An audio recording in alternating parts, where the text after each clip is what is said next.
Você já foi para a Bolívia?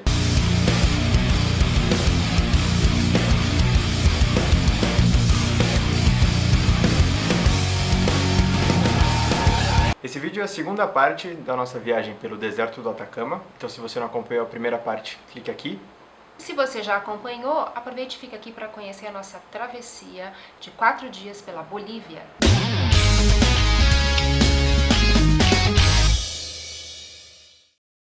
Essa foi, sem dúvida, uma das partes mais complicadas da viagem, mas também a mais gratificante. O nosso objetivo de ir para a Bolívia era para conhecer o Salar do Uyuni. Só que a gente não tinha a mínima ideia que no meio do caminho a gente ia se maravilhar com as paisagens bolivianas. Para isso a gente comprou um pacote lá na cidade de São Pedro, lá no Chile.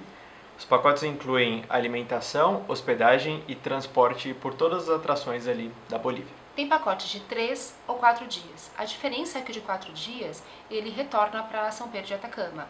E o de 3 te deixa lá na Bolívia para você seguir viagem. Como a maioria dos passeios nessa região, tudo começa com uma van indo buscar você no seu hotel.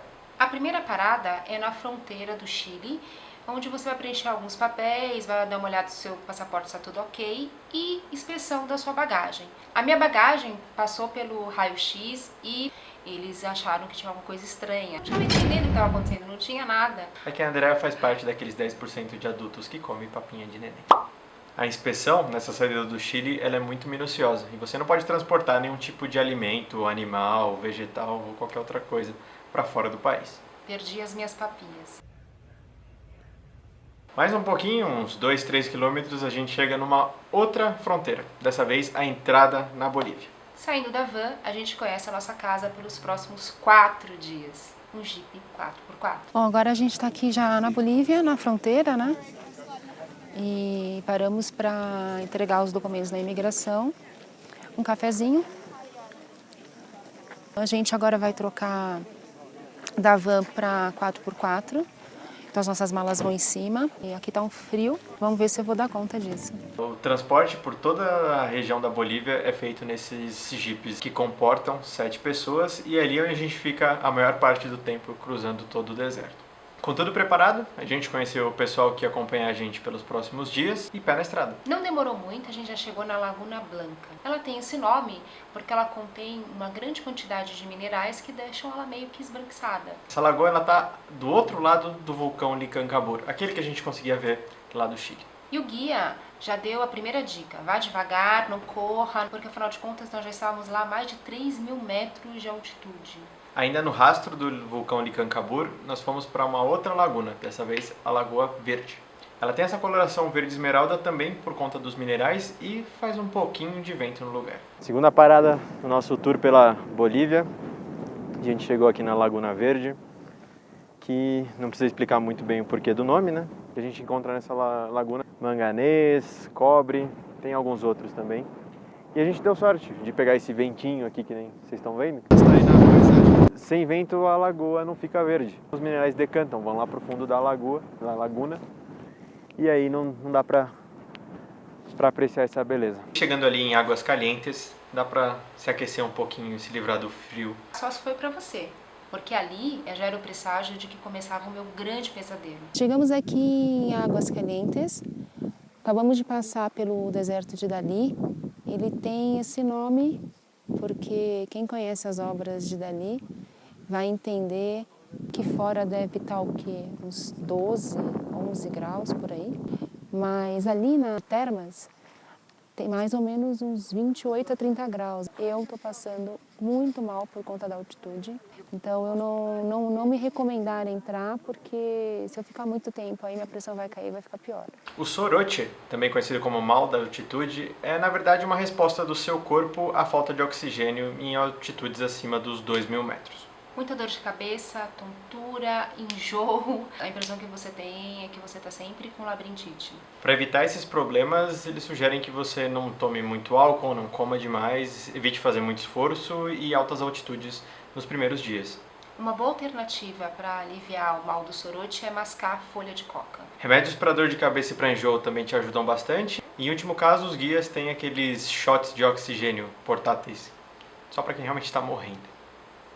Se o primeiro desafio era o transporte, o segundo, o soroche, O terceiro foi justamente o nosso alojamento, ou refúgio, como eles gostam de falar. O alojamento ele era bem limpo, de uma certa forma confortável, mas são acomodações coletivas. Você fica, no nosso caso a gente ficou com todo mundo que estava dentro do Jeep, mas a parte complicada era do banheiro. É extremamente comum esses refúgios não terem onde você tomar banho. Então você fica um dia sem banho depois de cruzar o deserto inteiro.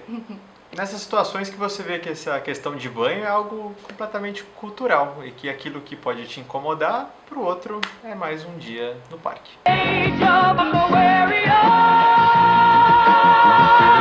Nos outros aspectos, o lugar que a gente ficou era muito satisfatório. A comida era boa, o ambiente era confortável, era limpo, as pessoas que mantinham o lugar também extremamente simpáticas. E antes de encerrar o dia, ainda deu tempo de conhecer a Laguna Colorado.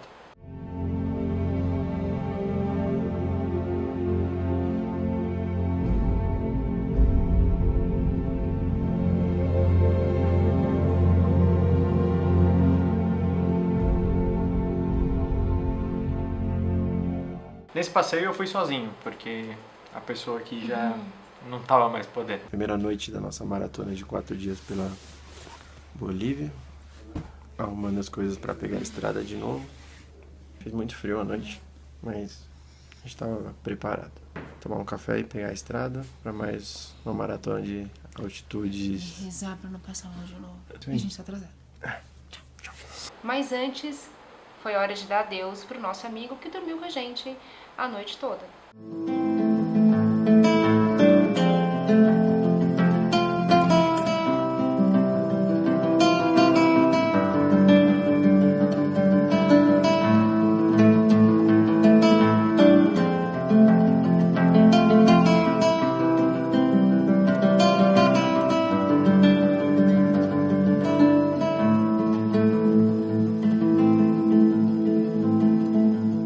Primeira ordem do dia, geyser sol de manhã.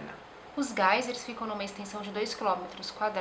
Você vê brotando do chão fumarolas, enfim, e faz muito barulho e tem um cheiro bem característico de enxofre. Esse lugar também é o ponto mais alto de toda a viagem, quase 5.000 metros de altitude, e foi aí a minha vez de enfrentar o Soroti. Ok, já tô morrendo, tô pedindo arrego. Tô sem ar. Tá voltando, não consegui Dor de cabeça.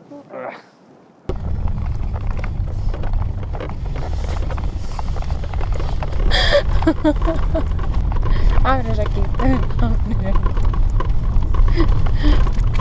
Ó, respira fundo e solta. Como é que você tá?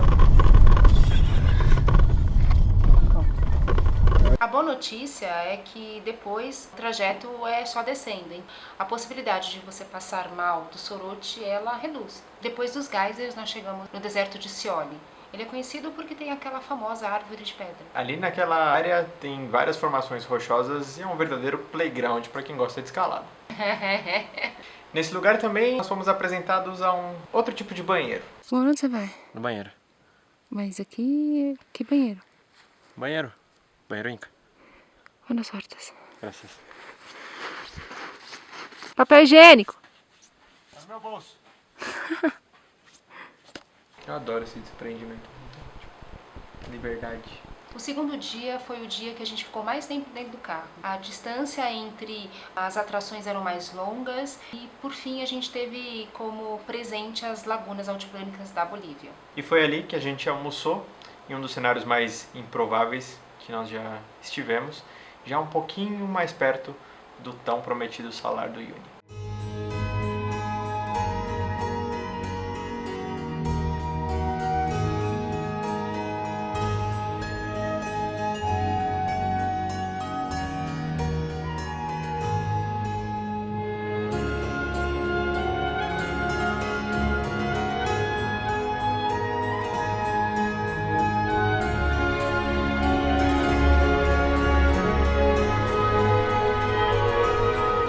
Nossa viagem não acaba por aqui. Ainda tem o Salar do Uyuni e a volta para o Chile com uma série de atrações que nós vamos contar nos próximos vídeos. Se você gostou do vídeo, não esquece de dar o seu joinha e de se inscrever aqui no nosso canal. Acesse também as nossas páginas no Facebook e o nosso blog.